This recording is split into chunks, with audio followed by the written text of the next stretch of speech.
Hey everybody, welcome back to my channel. Today I'm going to be walking you guys through some fun things that you can do every single day to constantly be increasing your psychic abilities. Now these are not necessarily like exercises that you have to sit down for and like meditate and like taking the time to like get things ahead of time and really like sit down and take the time to do like a psychic exercise. I have a lot of those on my channel, and if you want to see them, check out the playlist that I have. But these are more like just everyday little things that you can do to engage kind of your intuitive mind. Your right brain is what I always say. If you're new here, welcome.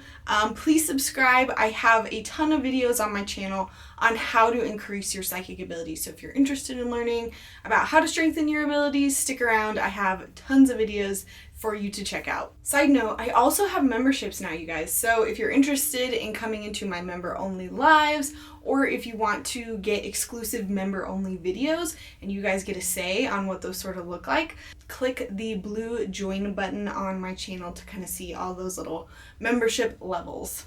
Now, the simplest form of this is honestly to just walk around your day and use your psychic ability. Ask questions of your spiritual helpers, your guides, kind of whatever you believe in, God, and ask questions and then expect to receive answers through your clairs. And clairs are how you receive psychic information. So that's like the simplest form of it, and you can still do this, but honestly, like that can be a little boring. And if you don't understand your clairs or how they quite work yet, sometimes it's just like a little hard. So these are fun little games that you can do throughout the day. Now let's pretend it's morning, it's the start of your day. There's things you can do the minute you wake up to start increasing your psychic abilities. And one of those is to journal about your dreams. So if you have a dream journal, and I'm going to have a video soon about dreaming and how to remember them and how to have them more often, but you should have a dream journal next to your bed. You can write down the dreams that you've received, you can analyze them. Even if you don't even remember what your dreams are, if you can remember just like one little bit, write it down, because you're encouraging your intuitive mind. You're saying, I validate my intuitive mind. I validate the psychic information that I'm receiving, even if it's wrong. And so that's definitely one of the first fun little things you can do. Start a dream journal, keep it next to your bed. First thing in the morning, pull it out, write anything that you might have gotten from your dreams. And then another fun little exercise you can do this as you're walking around in the morning. You can even do it in that same journal. And you want to ask what your day is going to be like. So this is precognition. This is asking about the future. And see anything that you pick up. And I would try to encourage you guys not to use tarot cards. Try to use your psychic ability. See what you get first. And it could even be while you're in the shower. You can ask, okay, what is my day going to be like? And just be open and receive and see what images you pick up. You might pick up images, you might pick up thoughts. Again, you kind of have to know what your clairs are to understand how you're receiving that information. But you can do that to kind of guess what your day is going to be like. And precognition is obviously using your psychic ability. And if you start using precognition more, then you start getting more precognitive hits. Another thing you can do if you possibly have these cards, which I'll link them down below, but these are the Build Your Psychic Skills 90-Day cards. They were made by my mentor. I probably mentioned them in so many videos now, but I absolutely love them because they're like the same principles of what I teach. It's basically everything I learned from my coach. And I can't believe she even did this. This is such a great idea, but it's basically every single day for 90 days, you pull a card. And so whenever I'm doing this, I'll set these next to my bed, and the morning of, I'll save my spot by like turning one of these cards up. And then the morning of, I will take this card. I'll either take it with me, like in my purse, or maybe I'll take a photo of it because I don't want to damage them. But this is like literally a daily psychic thing that you can do every day. And she's already got it all planned out. And every day is like a different, like each day of the week is like a different type of exercise. So she has all these colored cards. So green, for example, is body awareness days. So this is fantastic because you don't have to come up with the exercises. You can just like look in here and use these. So if you want to go out of your way to buy this and really do the 90-day cards, like honestly, after 2 weeks, you will see a difference. So those are the 90-day cards if you want to try those out. Another thing that I recommend doing, like honestly every day, even if you're not trying to practice your psychic abilities, is to like set your boundaries on a daily basis, even like multiple times a day. I like to use a bubble technique. I have some older videos on other ways you can set your boundaries, and I'll link those. Always check out the cards in my videos, you guys. Like, I'm super anal about like making sure I'm connecting you to other videos. So if you're ever like, I don't know what she's talking about, and you see that little thing pop up, I don't know which side it is, but whenever you see that little card pop up, I'm usually referring you to another video that is like what I'm talking about. Anyway, but setting your bubble is one of the techniques I use, and you just imagine a bubble around you and kind of like feel what it's made out of. You know, make it a stronger bubble that nobody else's energy can get through. Or, you know, if your bubble is too tight, like if your bubble is like feeling like it's made of bricks, then you can sort of like loosen up so you can let other people in. But one of the things you can do is set this bubble, you know, set your boundaries, whatever it is that you most resonate with. You can set it in the morning, and honestly, I recommend doing an energy check multiple times throughout the day. One of the things you can do is like put your hand on your solar plexus and just check where your energy is at. And sometimes you'll notice you're like frantic, or you're worried about other people, or maybe you're fine. But honestly, doing this at the beginning of the day, middle of the day, end of the day is a good habit to get in, because you're constantly remembering to set your boundaries, which is a part of doing intuitive work. You know, if you're opening up to psychic information, you have to make sure that you're protecting yourself and that you're only allowing the good stuff in. You don't want to walk into Walmart and let Karen's stuff get into your energy. All right, so those are all things that you can do like first part of your day.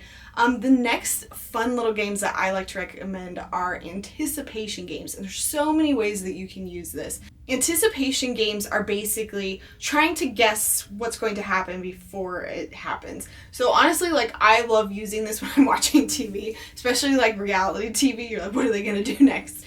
Another way you can do this is just trying to guess like who the next person is going to be that calls you. So like as you start your day, you can just kind of tune in and be like, who do I think is going to call me today? And don't use your analytical mind. Like if you know you have like a meeting, or you know you're going to talk to your mom later in the afternoon, like get rid of that analytical bias, because you never know. It could be like a spam caller or something. Or it could be that somebody texts you and out of the blue. So try to guess. And that is like an anticipation game. Again, it's sort of like a little bit of precognition. But you can use that to use your psychic abilities and guess who's going to call you. Another anticipation game, if you're driving around and you're trying to find a parking spot. This is one that I use pretty often. I feel like I use a lot of my psychic abilities for like little mundane things, like I'll be like, guys, where do they put the milk in the grocery store? And they'll be like, go that way. And I'm like, okay, thanks. So if the parking lot is full, you can ask your guides, sort of like tune into it and just be like, oh, which aisle should I go? Should I go 2 more aisles? Try to intuitively anticipate where there might be an open spot and see if it works. Sort of similar to phone calls or like emails. You can also do this and try to anticipate who's going to email you next. Just another fun way to use it. Another thing that you can do, that this was a thing that my coach recommended to me, was try to guess at the end of the day if the stock market price is going to go up or down, like from the previous day. Honestly, this one hasn't ever stuck with me because I'm just not somebody who checks like stock market prices, but it's a good way. It's something that's out there, something that you can do every day because it happens every day and it changes every day. And you can even guess like a week ahead. You can draw a precognitive calendar, which I have a video on that, and you can try to guess the stock market, you know, is it going up or down for each single day of the week. Another fun thing you can do to connect to your guides is to expect them to give you a message in a certain way. So as you're going about your day, maybe you're wondering about something, or maybe you're not even wondering about something, you just want a message. And so you say, guides, the next song on the radio is going to be for me. And then you listen to the next song and see if there's anything that pertains to you. Or you can ask a question like, what is my day going to be like, guides? The first radio, or the first song on the radio that I tune to is going to be a message. And you're setting the intention that you're going to receive a message and you're expecting it. And it kind of gets you in the habit of expecting psychic information to come to you. And it's like I'm deciding that information is coming to me. It doesn't just come to me randomly and I don't have any control over it. And so you can even expect to have this happen with like an ad on your phone or a commercial on TV or the next billboard I see. Now remember with these to always take the messages with a grain of salt. There might be something in it that resonates, but the whole billboard might not make sense, or the whole commercial might not be telling you to go out and buy this thing. Don't take it in that way. It's more just about constantly trying to stay in that intuitive mind and just get little bits and pieces of information. And I think what the thing here is that you're constantly looking for signs, you're constantly looking for messages. And if you're getting your mind in that space, then it's more likely that you're going to notice when your guides are sending you messages throughout your day. Another one I use a lot, like when I'm doing errands, is like, okay, which cashier will be quickest, or which line at the store is going to open up the fastest. And like using it for those little like teeny mundane things can help you strengthen your psychic ability. And it's not like big life-changing things that you're asking questions on, and then you're getting practice on things that don't matter. Like if you chose the wrong cashier line and you have to wait like 2 more minutes, like that's not a big deal. And if you're practicing on these littler things, then when you do have a bigger question and you want to use your psychic ability for it, you've had that practice, hopefully. And so again, that's kind of the idea here, is to practice on little things that don't matter. And sometimes I feel like when we're only going to our guides for the big dramatic things, we cannot trust our intuition as much. And I think that's purely because we're not practicing it on a day-to-day basis. Now this next game might require like a roommate or a sibling or somebody who is living with you. And that's the envelope exercise. And I always give this exercise.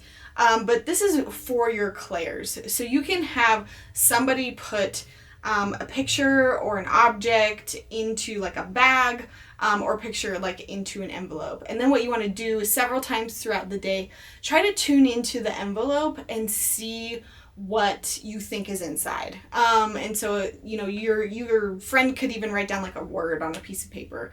And so you want to use your clairs throughout the day to tune into what is in that envelope or what's in that bag.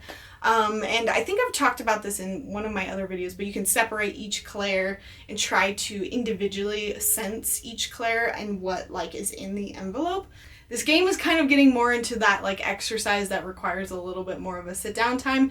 But if you want to like abbreviate it and make it even quicker, you can just ask your friend to send you an image throughout the day, and you vice versa. You send them an image throughout the day, and maybe you send them a picture of a beach in your mind and they connect to you and they send a picture of a dog. And so you don't even have to like sit down. You can just kind of like, whenever you have a break throughout your day, tune into your friend, connect to them and say, okay, what is my friend sending me image wise? And then you can sort of use your clairs and see what you get. And then you can connect at the end of the day and be like, okay, what did you send? And see if there's anything that matches up. Now, if you guys like practicing and you want other people to practice with, I do have a Facebook group so that I can connect you all, because I know that with all of this, it's so hard if you don't have anyone to practice with or anyone that actually like supports you doing this kind of work. And when I was learning, I had a whole group in person. So I had plenty of people, and it just makes the world of difference when you can connect with actual real people and practice your psychic ability. So check that out if that resonates with you. So this next game is really easy, and every single time I do it, I'm like, oh my gosh, why don't I do this more often?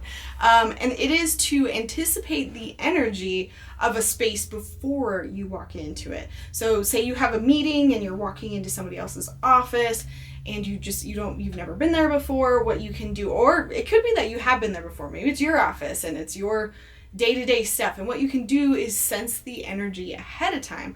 So sit with yourself and just be like, what are the people like in the room? What's the mood? What's the energy? And see what you get. And then you can use that information to basically, I don't know, it might not be information that's helpful. It might be information that you can kind of keep in the back of your mind. I think I did this in my 90-day review video, but I basically had this big meeting, and like I sensed the room ahead of time before I walked in, and I felt like I can't remember, but it was something like everyone was tired or something, and that was helpful for me because I like remembered to like bring my energy up, so then I could bring the group's energy up, and it actually really helped me to guess that ahead of time. But you could do this before you walk into any space. And just try to guess like what the mood, what the energy is going to be, like how many people are there. And it's not so much about being right as much as practicing.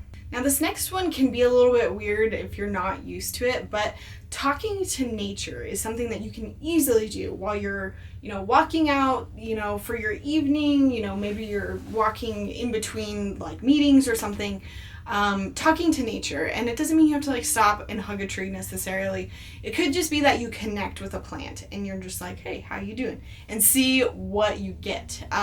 You do this with animals, as you're driving throughout your day and you see like, I don't know, a squirrel going by.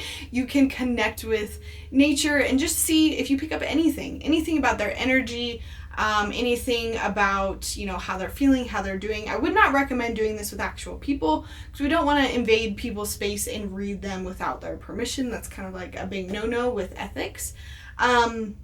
But reading nature, reading plants, reading animals is a great way to constantly just kind of like tune into different energies and notice the difference between different things. Reading clouds is another really fun one that I feel like, if it's like the weekend or you're hanging out at the park with your friends and you're all laying down and looking up at the clouds, you can actually ask a question, say, universe, I have a question about this.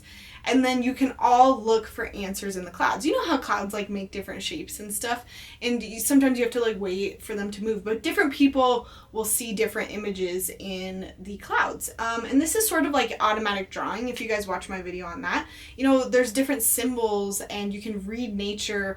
Honestly, there's a lot of cool Native American shamanic ways of like reading rocks and reading stone and like trees in nature that's very similar. But doing this exercise and expecting to get an answer from nature, from water even, is something that's kind of like out of the box that I think yields results that you don't expect. And because of that, you're kind of staying in that constant intuitive mind versus our analytical mind, which would normally just be like, no, you Google it, or, that's not how you find answers. You find answers using your mind and pros and cons. And so these games and exercises, again, are not meant to be like a way to necessarily read. Like, you can read this way, but this is like just more fun things that you can do every day to kind of stay in that right side of your mind. Another thing you can do is use psychometry. So if you are walking around and picking up stuff, maybe other people's stuff, I would hesitate to go into this because you're basically starting to get into like a reading, but you could do it with nature, you could do it with crystals, just picking up things and trying to sense their energy through psychometry. And honestly, anything that is right brain related, anything creative is also things that you can do every day to kind of increase your psychic ability. So drawing, doodling, making music, all of that stuff, listening to music even, because I would argue probably making music can kind of sometimes get into that analytical mind, but just engaging in things that really kind of get you out of that left brain. And one of the things I really like to do, I'm not good at it, but I like to do watercolors, and that really helps me get into a more intuitive side of myself. Anything you can do to like change your routine, kind of disrupt the patterns in your mind of doing the same old thing, can kind of help you get into this zone on a daily basis. And so one of the things that my mentor shared in her psychic cards was like driving a different way to work or using your non-dominant hand. You could even like walk backwards for a little bit, but it's like, think about it in the terms of trying not to do something the same way that you normally do it. Another thing you can do that's very like passive is to set alarms on your phone. Have alarms go off several times throughout the day and give you affirmations. So these affirmations can literally be like, I am psychic, or I receive psychic information. And you guys know how affirmations work. The more you say them, the more you feel them, the more you believe them, the more it kind of like sinks into your reality, and that starts to become like your new norm. You want to train your mind to start anticipating psychic information, to believe in it. So like even another affirmation could be like, I trust my psychic abilities. I trust the psychic information that I get. So if you have a phone reminder that goes off like 2 or 3 times a day, that's telling you you are psychic, or I have psychic dreams. It kind of just constantly gets you into a zone of like remembering. And that's same with like talismans. Like if you have like jewelry that reminds you of the same thing, crystals in your pocket, those can also be good reminders. I just find though that sometimes, I mean, even with the phone alarms, once they get old and you start like ignoring them, or just you're so used to them being there, sometimes you have to like switch it up and try something else. But those phone alarms, you can just set an alarm and make the alarm name whatever affirmation you want. You can also download like affirmation apps that kind of have like widgets on your phone. So like every time I open up my phone, I have like a widget that kind of like cycles through all of these affirmations. Same with like wallpaper, the wallpaper on your phone, the wallpaper on your computer. Even just printing out things and putting it in areas that you are in a lot, like the fridge or your bathroom mirror or in your workspace, like having little things to remind you that you are psychic, that you are receiving information psychically. The more you see it, the more you start to believe it. Another fun one that I always forget to do is like book divination. And that's like asking a question, grabbing the nearest book, and then just opening it up to a page and expecting to receive some sort of answer on that page. And this is just another fun way that you can practice your psychic ability, but also maybe get like information from your guides on a certain topic. The last few things you can do kind of at the end of your day, obviously the big one is meditate. Like even if you can only meditate for a minute, getting in the habit of doing it is so helpful for your psychic mind. And here's the thing with meditation, it's that you're teaching your mind to calm down, to quiet itself. And that's really where your mind needs to be when you are receiving psychic information. And I remember somebody asked me like ages ago, do I have to meditate in order to be psychic? And it's like, no, you don't have to meditate, but you do need to understand what a quiet mind looks like. You have to be able to kind of not be chaotic up here in order to let information come in and know that it's outside information and it's not your thoughts. And I kind of refer to that as like monkey mind. When you're thinking about your to-do list, you're thinking about all the things you need to get done. And that's like, side note, why I don't read people like on command is because usually I'm in like anxious monkey mind, like all the things that I have to get done. And so it takes me a bit to quiet my mind, meditate, and that's why I don't like read people on the spot. It's like I need that little chunk of time, even if it's like 30 seconds to a minute, to be able to do that. So meditating at night, or honestly if it works better for you in the morning, middle of the day, whatever it is, I just discourage you guys from doing it like right before bed to like where you're falling asleep, because then sometimes you forget what might have happened. But this is just getting your mind into a state of knowing and being familiar with what that silent mind, that silent, receptive, quiet mind looks like. If you want to take this a step further, you can even go to your psychic sanctuary, which I'm going to come out with a meditation on how to find your psychic sanctuary. But this is like the place in your mind where you connect with your guides. And this could be like a place you've actually been to before. It could be completely made up. You can ask your guides to show you. You can create it and decide what you want it to look like. But it's this is just like another further step you can do with that meditation at the end of the night. You can connect with your guides. Honestly, sometimes I do this before bed, even if I'm not meditating, just to kind of like quiet myself and feel comfortable. But then you can come here and receive psychic information. You can also, again, reset your bubble, check your boundaries before bed. I think this is important, especially if some of you guys have nightmares or you feel like you might be contacted by negative spirits in your dreams. Set those boundaries. And then the last thing you can do is ask a question before bed. You can ask your guides, to answer something that you're curious about, answer something you're stressed out about. You could say, tonight I'm dreaming about my upcoming trip or something like that. And you can write it in that psychic journal, so then the next morning when you wake up, you can write down whatever you might have received on that. Again, I'm going to come out with even more tips on dreaming, so check out those videos soon. Have you guys tried any of these before? I'm curious. So these are, again, not necessarily exercises you have to sit down and do. It's like you can do them throughout your day-to-day as you're going about whatever you have to do. Honestly, if you can start getting in the habit of this, it just helps. It helps when you're trying to develop your psychic abilities, but you feel like you don't necessarily have time to like sit down and do some of these exercises like automatic writing or some of these more time-consuming things. But if you do want to do those, check out that playlist. I should have a whole playlist on psychic development exercises. I tried to upload a new video every like Friday, Saturday, and I also go live right now. It's Tuesday nights to chat with you guys and give out readings. So please subscribe, and I hope to see you around. Feel free to check out my memberships if you think they might be of interest. Remember, you guys, to trust your intuition. You know, when you're constantly trying to stay in this like right brain mode, you're training yourself to really shift gears, get out of the norm of what we have to do every day, and it will start to help you develop those psychic abilities. And you really have to believe that they're going to work. That's a huge part of this. You have to believe and set the intention that they are going to work for you. So I hope these tips helped. I will see you guys in my next video. Bye.